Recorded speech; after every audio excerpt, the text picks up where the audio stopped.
So coming to display unit, ഇതാണ് കേട്ടോ ഹീറോൻ്റെ പുതിയ ഡിസ്പ്ലേ യൂണിറ്റ് വരുന്നത്. ലോഡ് ചെയ്ത് വരുമ്പോഴത്തേക്കും കുറച്ച് അനിമേഷൻസൊക്കെ ഉണ്ട്. പിന്നെ ഇതിനകത്ത് കുറച്ച് സെറ്റിങ്സുകളെല്ലാം കൊടുത്തിട്ടുണ്ട് കേട്ടോ. പിന്നെ വേറൊരു പ്രശ്നം ഞാൻ ഇതിനകത്ത് കണ്ടതെന്ന് വെച്ചാൽ വണ്ടിയിൽ ആകെ സൈഡ് സ്റ്റാൻഡ് മാത്രമേ ഉള്ളൂ. അപ്പോൾ സെൻറ്റർ സ്റ്റാൻഡില്ല.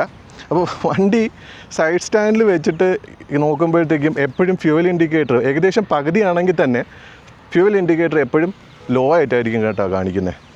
പിന്നെ ഇതിൻ്റെ സൈഡ് സ്റ്റാൻഡും എൻജിനും പിന്നെ ഓയിലും ABS അതിൻ്റെ എല്ലാം ഇൻഡിക്കേറ്റേഴ്സ് ഇവിടെ കാണിക്കുന്നുണ്ട്. അപ്പോൾ ഇത് വണ്ടീൻ്റെ എൻജിൻ ഹീറ്റാണ്, RPM മീറ്റർ, പിന്നെ ഇത് ഓരോ ABSൻ്റെ മോഡാണ് കേട്ടോ കാണിക്കുന്നത്. പിന്നെ ഒരു ക്ലോക്കും എന്തോ ഈ ഒരു വണ്ടിയുടെ എന്തെങ്കിലും പ്രശ്നമായിരിക്കാം. ക്ലോക്ക് ഞാൻ എത്ര സെറ്റ് ചെയ്തിട്ടും അത് കറക്റ്റ് വരുന്നില്ല. പിന്നെ വരുന്നത് ഇതാണ് കേട്ടോ നമ്മുടെ TFT യൂണിറ്റിൻ്റെ മോഡെല്ലാം ചേഞ്ച് ചെയ്യുന്ന കൺട്രോൾ യൂണിറ്റ്. പിന്നെ ഇത് ഇൻഡിക്കേറ്റേഴ്സാണ്, ഇത് സ്വിച്ച്, ഇതാണ് പാസ് സ്വിച്ചും ഹെഡ്ലൈറ്റിൻ്റെ. ഇത് മുമ്പിലോട്ടായി കഴിഞ്ഞാൽ ഇത് ഹൈ ബീമിലേക്ക് സ്വിച്ച് ആകും കേട്ടോ. പിന്നെ ഈ ഒരു സൈഡിൽ വരുമ്പോഴത്തേക്കും നമ്മുടെ എൻജിൻ്റെ സ്റ്റാർട്ട് സ്വിച്ച്, കിൽ സ്വിച്ച് എല്ലാം വരുന്നത്. ഇത് ഹസാർഡിന് വേണ്ടിയിട്ട്. മെനൂസ് എങ്ങനെയാണ് എടുക്കുന്നതെന്ന് കാണിച്ചു തരാം. അതായത് ഇതിൽ ലോങ് പ്രസ് ചെയ്ത് കഴിഞ്ഞാലാണ് നമുക്ക് അവിടെ ഒരു ഓപ്ഷൻസ് വരുന്നത്. അതായത് ബൈക്കിൻ്റെ ഡീറ്റെയിൽസ് ആണ്, ട്രിപ്പ് 1, ട്രിപ്പ് 2. അപ്പോൾ ഇത് സെലക്ട് ചെയ്യുക. അപ്പോൾ ABS മോഡ് നമുക്ക് മൾട്ടിപ്പിൾ മോഡ്സ് വരുന്നുണ്ട്. അതായത് റോഡ്, ട്രെയിൽ, ഓഫ് റോഡ്. അതായത് റോഡിൽ ബേസിക്കലി ഫ്രണ്ടും ബാക്കും ABS എപ്പോഴും ഓണായിരിക്കും. ട്രെയിലിനും ഓഫ് റോഡിലൊക്കെ പോകുമ്പോഴത്തേക്കും നമുക്ക് ABS ബാക്കിലത്തത് വേണമെങ്കിൽ മാത്രം ഓഫ് ചെയ്തിടാം, അല്ലെങ്കിൽ രണ്ടും ഓഫ് ചെയ്തിടാം. ആ ഒരു ഓപ്ഷൻസാണ് കേട്ടോ ഇവിടെ വരുന്നത്.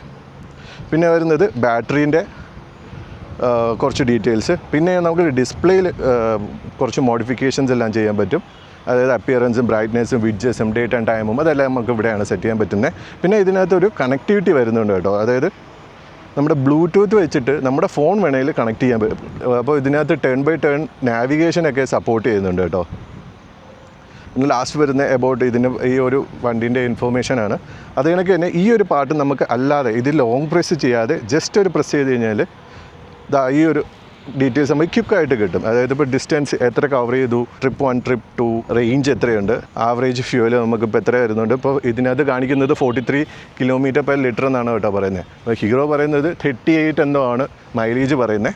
പക്ഷേ ഇതിനകത്ത് ആവറേജ് കാണിക്കുന്നത് 43 ആണ് കാണിക്കുന്നത്. പിന്നെ ഇത് നമ്മുടെ ഡേറ്റ്, സർവീസ് ഡ്യൂവിൻ്റെയും ഇതെല്ലാമാണ് ഇതിനകത്ത് കാണിക്കുന്നത്. പിന്നെ ലാസ്റ്റ് വരുന്നതാണ് ഈ ഒരു സ്മാർട്ട് ഫോണിനെ കണക്ടിവിറ്റി ചെയ്ത്. അപ്പോൾ വണ്ടി ഓടി തുടങ്ങുമ്പോഴത്തേക്കും ഈ ഒരു പൊസിഷനിലാണ് കേട്ടോ km/h ഇതെല്ലാം കാണിക്കുന്നത്.